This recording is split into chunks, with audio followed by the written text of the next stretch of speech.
pay for my coffee. What law am I violating? We got a call, loitering. You're making people uncomfortable. Isn't a crime. Am I being detained, yes or no? Yes, suspicious behavior. The coffee machine hissed sharply, releasing a cloud of steam that smelled like burnt espresso and warm milk. It was 8:12 a.m., the kind of weekday morning when professionals filled every table, eyes locked on laptops, fingers wrapped around paper cups. Rain tapped lightly against the front window of the cafe, blurring the city street outside. "Ma'am, I need you to step away from the table." The voice cut through the ambient noise like a blade. Calm, firm, practiced. The woman looked up slowly. She was black mid-30s, dressed in a navy blazer over a cream blouse, laptop open in front of her untouched coffee, cooling beside it. "Is there a problem, officer?" The police officer stood too close, uniform crisp, hand resting near his belt.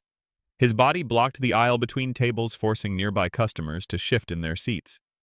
He glanced at the laptop, then at her face, then back at the cup. "We received a call about someone loitering and making customers uncomfortable. You've been here a while. I need you to leave." The woman blinked once. Around them, the cafe kept moving. Orders being called, cups sliding across the counter. No one else seemed uncomfortable. No one except him. "I ordered coffee." "I'm waiting for someone," she said evenly. "I haven't broken any rules." The officer exhaled through his nose, his jaw tightened. "This is private property. The manager wants you gone. I'm giving you a lawful order." A man at the next table glanced up, eyebrows knitting together. A woman near the window subtly angled her phone, the camera lens peeking above her fingers. "What law am I violating, officer?" the woman asked. Her voice didn't rise. It didn't shake. It was careful, precise. The question landed wrong.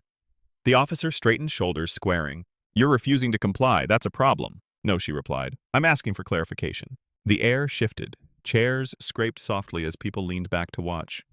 The smell of coffee suddenly felt heavy, sour. "Stand up and show me your identification," the officer said. "Am I being detained?" "Yes." "For what reason?" The officer paused for half a second too long. His eyes flicked toward the phones now openly raised. He felt it. The pressure. The audience. Suspicious behavior. Waiting for coffee is suspicious. His lips pressed into a thin line. "Ma'am, don't make this harder than it needs to be." She closed her laptop slowly. The click echoed louder than it should have. Her hands remained on the table, palms visible. "Officer, I am not doing anything illegal. And this interaction is being recorded." That was the moment. The invisible line crossed. The officer's expression hardened, something defensive flashing behind his eyes.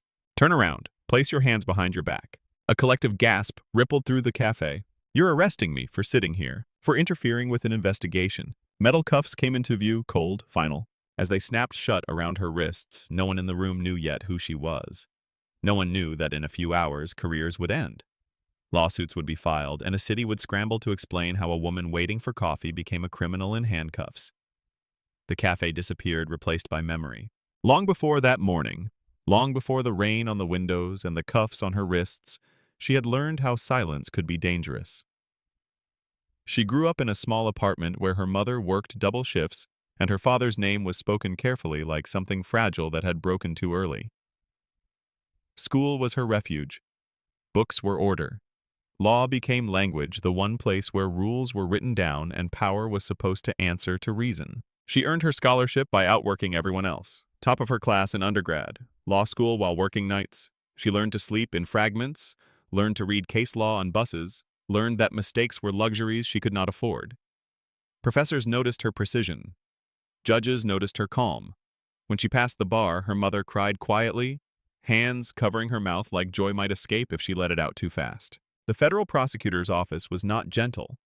Long hours, windowless rooms, files stacked high with lives inside them. She prosecuted financial crimes first. Fraud that hollowed out retirements. Corporations that calculated human loss as acceptable risk. Later came civil rights cases. Officers who crossed lines. Departments that closed ranks. She stood in courtrooms and spoke clearly while men twice her age stared back with resentment and disbelief. She learned not to raise her voice. Learned that calm unsettled people more than anger. Learned that facts presented slowly could dismantle lies brick by brick. She put away powerful defendants. She earned respect that was never freely given. And she never asked for special treatment. Ever. That morning she was not there as a prosecutor. She was early for a meeting. She ordered coffee. She waited.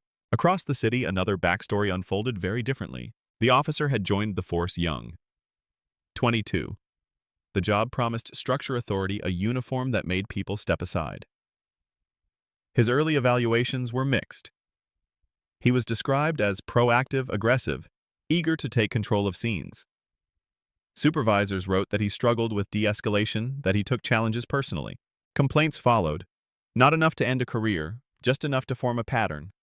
A traffic stop that escalated too fast. A stop and frisk with thin justification. A warning about tone. Another about assumptions. Each time the file was closed. Insufficient evidence. Officer discretion. Training recommended. He learned a lesson from that. Not about restraint, but about limits. About how far he could push without consequence. He learned that backing down in public felt worse than being wrong in private. That authority mattered more than accuracy. That hesitation looked like weakness. He also learned quietly, unconsciously, who belonged where. Who looked out of place.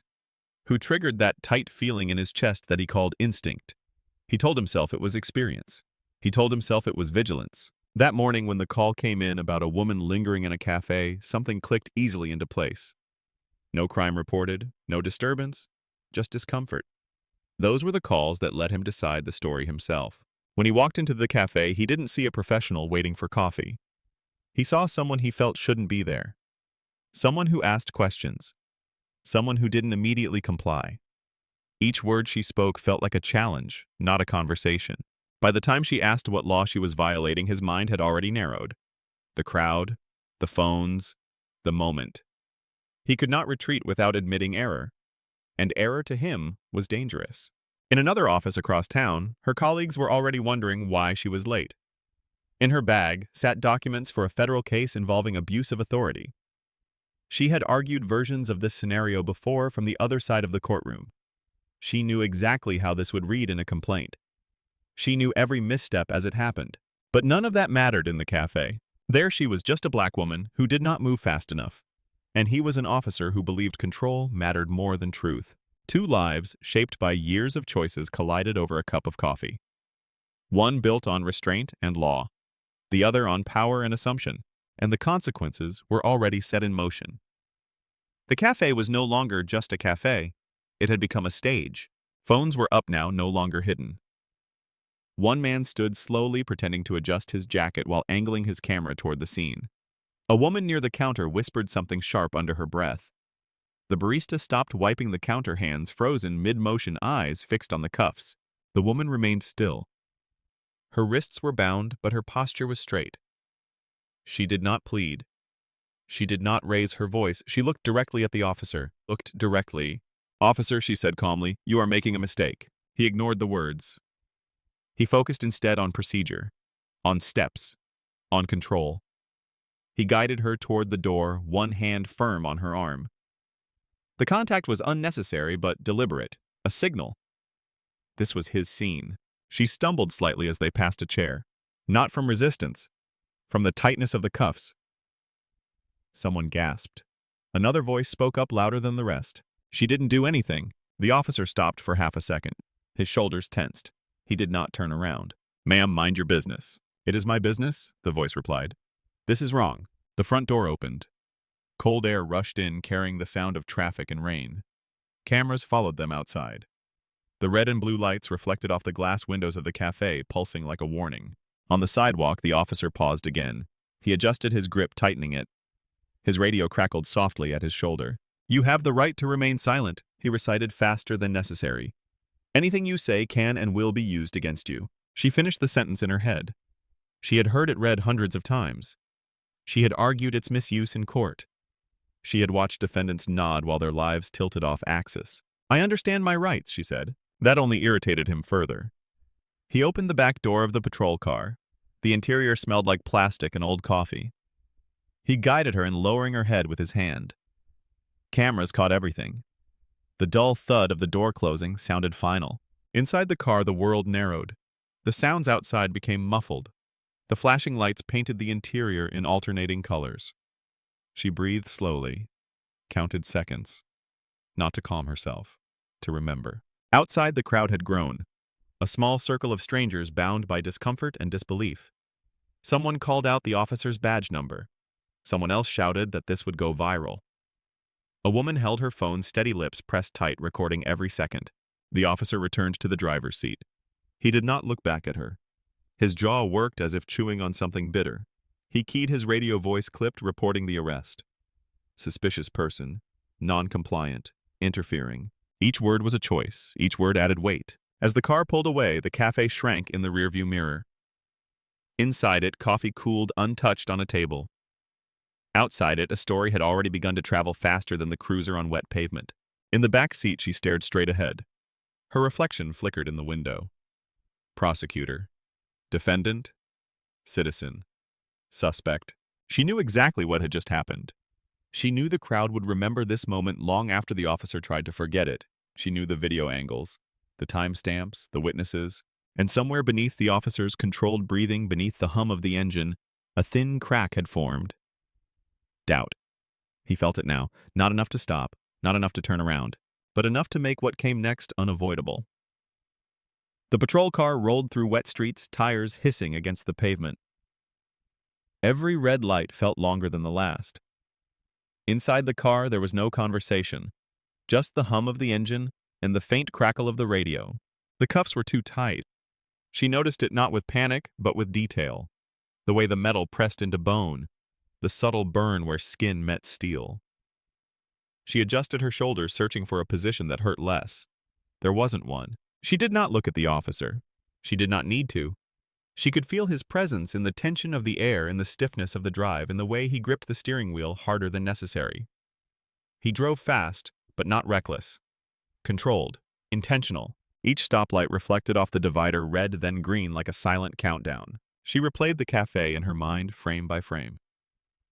The moment the officer stepped too close. The pause before he answered her question. The way his voice changed when the phones came out. She cataloged it all. Timestamps, statements, witness positions. This was not fear, this was preparation. The officer's radio crackled again. A dispatcher confirmed the destination. The word station echoed in the car. He swallowed. She saw it in the mirror. For the first time since the cuffs closed, uncertainty crept into his posture. A subtle shift. His shoulders dropped half an inch. His jaw unclenched, then tightened again. He glanced back just once, catching her eyes in the reflection. She did not look away. The car turned into the station lot. Concrete. Fluorescent lights. The building loomed familiar to him. To her, too familiar from the other side of the process. The door opened. Cold air rushed in. He guided her out, one hand firm on her arm. Cameras were everywhere here too. Fixed, watching, recording without bias. Inside, the smell changed. Disinfectant, paper, old coffee. The murmur of voices stopped as they entered. Heads turned. Officers glanced up, then back down. Another woman in cuffs did not usually warrant attention. Until the booking desk, he stated the charge again. Interfering. Suspicious behavior. The words sounded thinner here, stripped of the cafe's chaos. A female officer reached for her wrist fingers, brushing the cuffs. Her eyes lingered on the marks already forming. She looked at the officer who brought her in. What happened? She asked quietly. He answered too quickly. Her tone shifted. She glanced at the paperwork, at the name. Her eyebrows lifted slightly. Processing slowed. Phones rang unanswered. A supervisor was called. The officer paced once, then stopped. His breathing was shallow now, controlled but tight. The woman remained still. Her wrists ached. Her shoulders stiffened, but her face was calm. She had crossed into a space she knew well. Procedure, accountability, records. This was no longer a misunderstanding. It was a violation. The injustice had already happened. In the cafe, in the cuffs, on the sidewalk. Everything after was evidence. And somewhere down the hall, a door opened. Footsteps approached. Authority higher than his entered the room.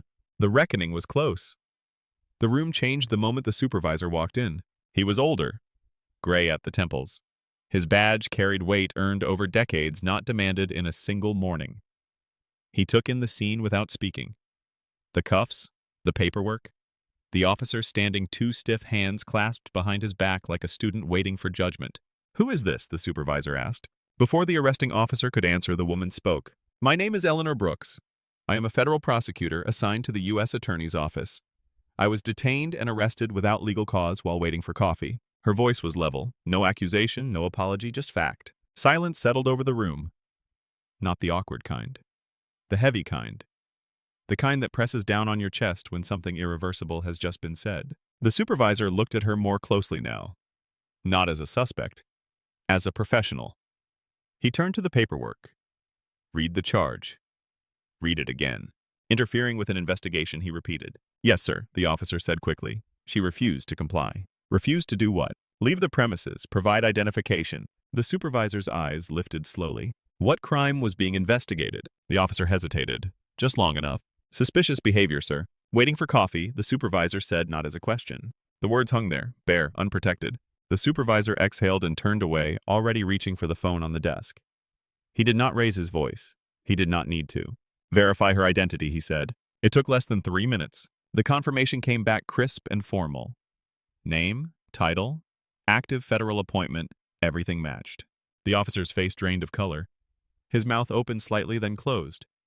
His shoulders sagged just a fraction, like something inside him had finally given way. The supervisor hung up the phone and looked at him. You arrested a federal prosecutor, in public, without cause. The room felt smaller now, brighter. The fluorescent lights buzzed louder. The supervisor turned back to her. Ms. Brooks, on behalf of this department, I apologize. She nodded once. I would like the cuffs removed, she said. Immediately, the metal clicked open. Blood rushed back into her wrists, sharp and painful. Red marks circled the skin like evidence already stamped. The officer stepped back. He did not speak. He could not look at her. The supervisor continued quieter now. We will be launching a full internal review. All footage will be preserved. You will receive copies. She met his gaze. There will also be a federal complaint. I understand. The power dynamic had inverted completely. The badge on the officer's chest felt suddenly ornamental. His authority gone, replaced by consequence. As she gathered her belongings, she did not look at him again. There was no satisfaction in that. Only resolve. The truth had surfaced. Clean, unavoidable. And everyone in the room knew what came next would not be contained within these walls. The story did not stay inside the station. By noon, the first video surfaced online. A shaky clip from the cafe framed too wide audio, imperfect but unmistakable. A woman sitting quietly. An officer standing too close. The command to leave. The cuffs. By nightfall, there were 3 angles. By morning, there were millions of views. The headline wrote itself. Federal prosecutor arrested while waiting for coffee. Eleanor Brooks did not give interviews. She did not need to. The footage spoke with a clarity no press conference could match. Time-stamped, unedited, brutal in its simplicity. Her complaint was filed 48 hours later. Federal court? Multiple counts. Unlawful detention. False arrest. Violation of Fourth Amendment rights. Equal protection violations. Each paragraph precise. Each allegation anchored to video evidence and witness statements. The city responded with silence at first. Then statements. Carefully worded. An internal investigation was announced. The officer was placed on administrative leave, paid. That detail did not go unnoticed. Civil rights attorneys dissected the footage online frame by frame. Former prosecutors broke down the lack of reasonable suspicion. Former officers pointed out policy violations. Ordinary people shared their own stories in comment sections that moved faster than any official response. This has happened to me. This could have been me. It almost was. The pressure built. Sponsors called City Hall. Advocacy groups demanded answers. The mayor requested briefings. The police chief reviewed the officer's file and found what others had missed or ignored. Prior complaints. Similar patterns. Stops that escalated too fast. Language flagged but dismissed. Each incident survivable alone, devastating together. Devastating. Internal affairs moved quickly now. Body camera footage was reviewed. Dispatch logs pulled. The original call to the cafe manager analyzed. No crime reported, no threat, just discomfort. Within 3 weeks, the findings were complete. The arrest violated department policy. The detention lacked legal basis.